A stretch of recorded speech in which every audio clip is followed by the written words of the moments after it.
এয়া হৈছে হালধিবাৰী বুঢ়ীমাই থান। একেবাৰে ৩৭ নং ৰাষ্ট্ৰীয় ঘাইপথৰ দাঁতিতেই আছে এই হালধিবাৰী বুঢ়ীমাই থান। আৰু এয়া দেখিছে ৩৭ নম্বৰ ৰাষ্ট্ৰীয় ঘাইপথ। আৰু এই যে দেখিছে শিলটো, এই ৰঙৰ শিলটো দেখিছে যে সেন্দুৰেৰে পূজা কৰি থোৱা আছে, এই শিলটোৰ আছে বিশেষত্ব।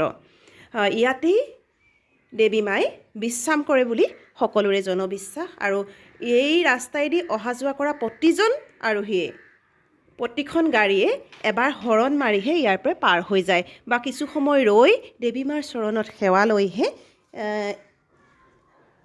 পাৰ হৈ যায়। আৰু আমিও যিহেতু গোলাঘাটৰ পৰা গুৱাহাটীলৈ আহি আছিলোঁ, গতিকে ইয়াতে ৰৈ দেৱী মাৰ চৰণতে নিজৰ শিৰ থৈ আশীৰ্বাদ লৈ এয়া যাবলৈ ওলালোঁ। আৰু ইয়াৰ আপোনালোকে মন কৰিব, প্ৰত্যেকখন বাহনেই দুটাকৈ হৰণ বজাইহে পাৰ হৈ যায়, কাৰণ ইয়াতেই মায়ে বিশ্ৰাম লয় বুলি জনবিশ্বাস।